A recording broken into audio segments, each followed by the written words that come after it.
कहा है, क्या मामला है, क्या विषय है, थोड़ा आप भी बताइएगा।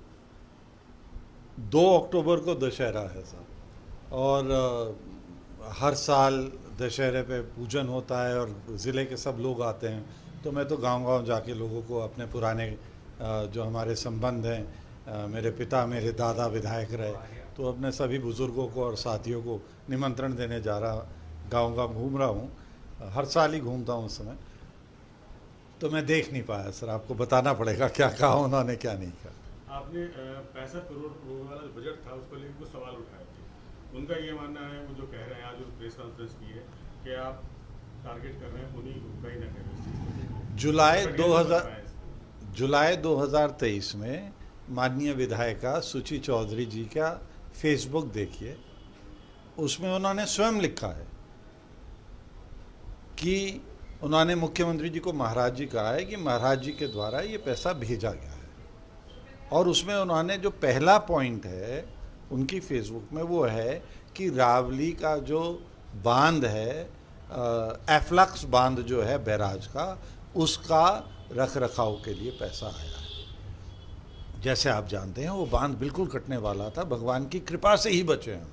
मैं बहुत बहुत बधाई देना चाहूँगा प्रशासन को और सारे विभाग और उन गांव वासियों को जिन्होंने दिन रात मिलकर, उन गरीब बेचारे बंगालियों ने जिन्होंने दिन रात एक करके और इसे रोक दिया, गंगा जी को रोक दिया। नहीं तो ये अगर बांध टूट जाता साहब तो पानी कहाँ तक आता है इसकी हम कल्पना कर सकते, कितना नाश होता है इसकी भी हम कल्पना नहीं कर सकते। तो इस वजह से ये प्रश्न उठाना कि आखिरकार सरकार के द्वारा, मुख्यमंत्री के द्वारा चिंता जताई गई थी, उन्होंने ये पैसा भेजा था। उन्होंने तो अभी कुछ दिन पहले ये भी आदेश दिए हैं कि इनकी निगरानी की जाए, जितने भी डैम हैं हमारे, जितने भी बांध हैं हमारे, इनकी निगरानी रखी जाए, कहीं ये कहीं टूट ना जाए। तो मुख्यमंत्री और सरकार सचेत है।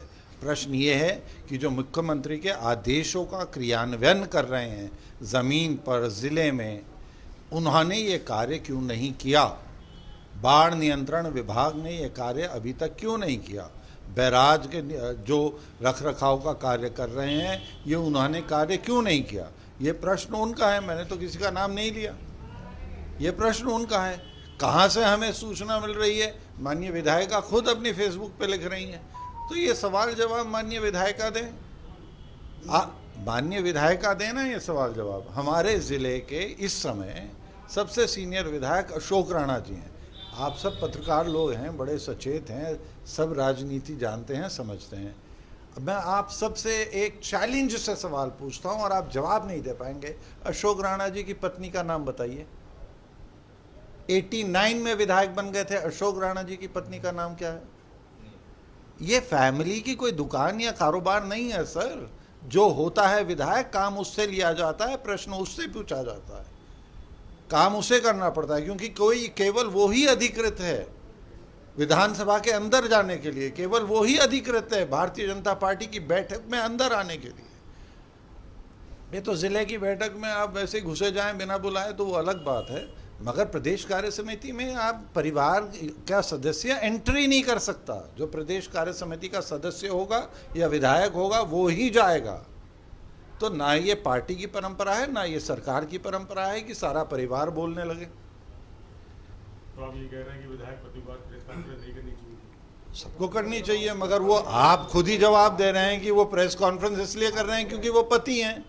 तो ये पतियों का कब से इसमें कब से परिवार का जोड़ हो गया, हमें तो समझ में नहीं आया। यानी कि उनकी आज की पीसी करना जो है पार्टी का संविधान उसके विपरीत है। निश्चित रूप से परंपरा के और नियमों के मैंने तो कभी नहीं देखा सर कि प्रदेश अध्यक्ष की पत्नी आ रही हैं या प्रदेश अध्यक्ष के पुत्र आ रहे हैं बैठक में। आज बड़े गंभीर आरोप भी लगाए, बहुत अच्छा गंभीर आरोप लगाए। दूसरी बात उन्होंने ये भी कहा, आपके जो आपके सपोर्टर हैं, कुछ सोशल मीडिया पर कुछ कमेंटबाजी हुई होगी कि अपनी सुरक्षा बढ़ा ले, सचेत रहे, इस तरह की बात आपकी जानकारी में आई है या नहीं? पहली बात तो ये है सर कि मेरा कोई सपोर्टर नहीं है। मैं 91 से भारतीय जनता पार्टी का कार्यकर्ता हूँ और मेरी पार्टी के जितने भी कार्यकर्ता हैं वो सब समकक्ष हैं।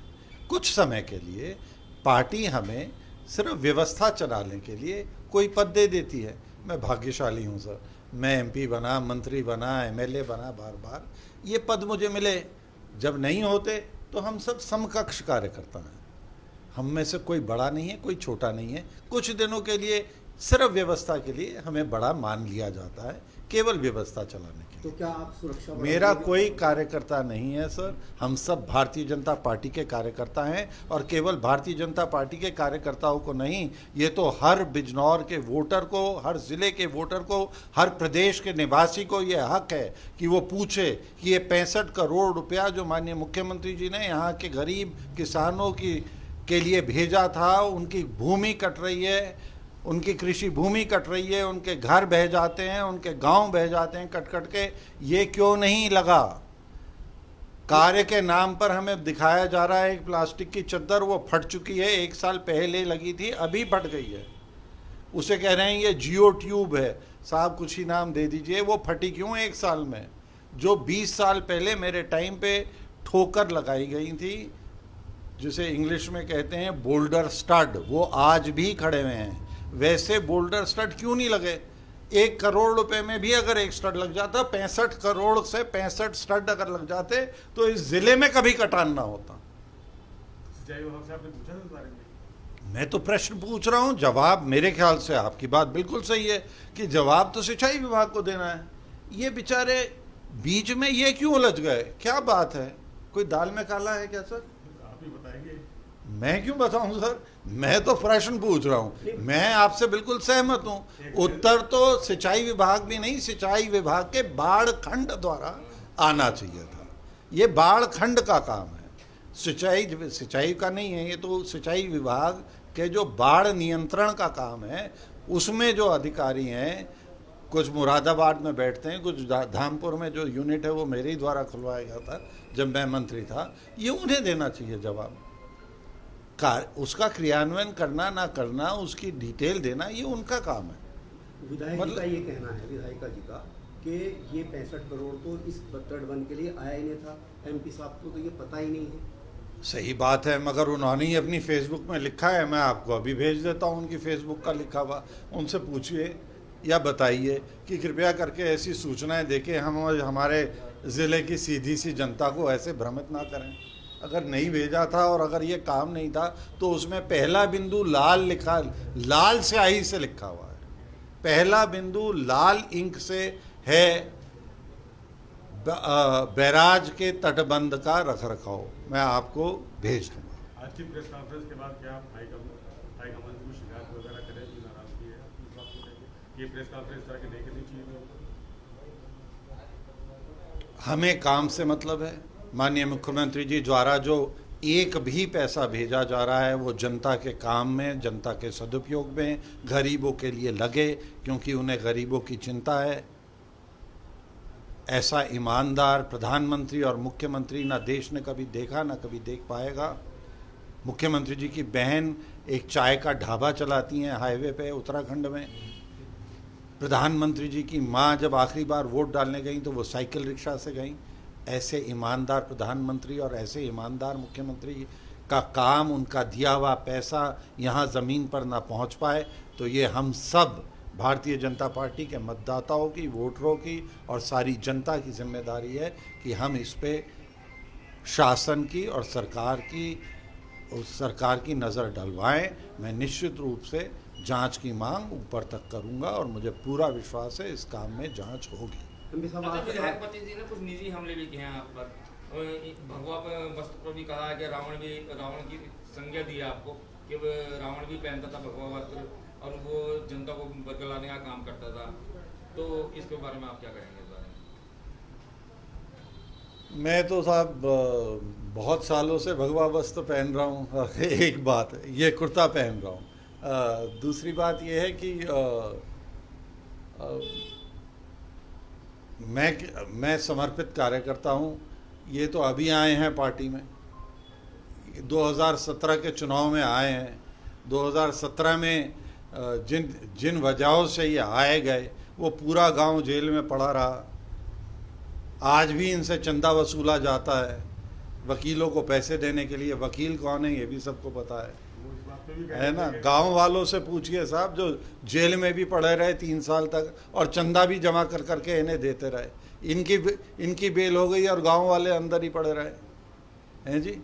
ये पीदा कांड से लाभ किसका हुआ ये सबको नजर आ रहा है। ये उनका ये भी कहना था प्रेस कॉन्फ्रेंस में, आप मुख्यमंत्री कार्यशैली पर सवाल उठा रहे हैं। मुख्यमंत्री की कार्यशैली पे तो कोई मूर्ख ही सवाल उठाएगा, और मेरे जैसा समर्पित कार्यकर्ता जिसने, उन्होंने बिल्कुल सही बात कही, जिसने अपना रंग भी पार्टी के आज से नहीं इतने सालों से एक ही रंग का कुर्ता पहन रहा हूँ, जब ऐसे व्यक्ति पे ये प्रश्न उठा रहे हैं तो मैं इनका, ऐसे लोगों का जवाब देना भी उचित नहीं समझता। और जो अन्य बातें उन्होंने कही हैं कि अपनी सिक्योरिटी बढ़ा लो, ऐसी धमकी देना मेरी पार्टी की ना परंपरा है, ना मेरी पार्टी की नीति है, ना मेरी पार्टी का संस्कार है। इन्हें फिर से सोचना चाहिए, शायद ये गलत पार्टी में आ गए। अगर ऐसी भाषा का इस्तेमाल करना था तो और बहुत अन्य दल हैं, हमारी पार्टी को तो क्षमा करें। ये तय हाईकमान करेगा। हमारा काम अपनी पार्टी की नीति रीति नीचे तक पहुंचाना है। पार्टी के द्वारा भेजा गया जो धन है वो घर घर तक पहुंच पाए, जन जन तक पहुंच पाए, इसकी चिंता हम निरंतर करते रहेंगे। दावेदारों की लिस्ट में आपका नाम होगा? ये भी पार्टी तय करेगी। दावेदार चाहे जितने बन जाएं सर, टिकट किसे मिलेगा ये हाईकमान तय करता है। सेंट्रल पार्लियामेंट्री बोर्ड तय करता है जो कि दिल्ली में बैठता है। उसका कोई लेना देना इन गरीबों से नहीं है। कृपया करके अपना ध्यान जब यहाँ घूमें तो यहाँ पर लगाइए, इनकी समस्याओं पर लगाइए। ये जो पैसा 65 करोड़ गायब हुआ है इसका जवाब दें, इसका जवाब लें, सब मिलके इस पर काम करें। क्यों नहीं लगा? कभी कहते हैं पैसा वापस हो गया, घर आई लक्ष्मी क्यों लौटी?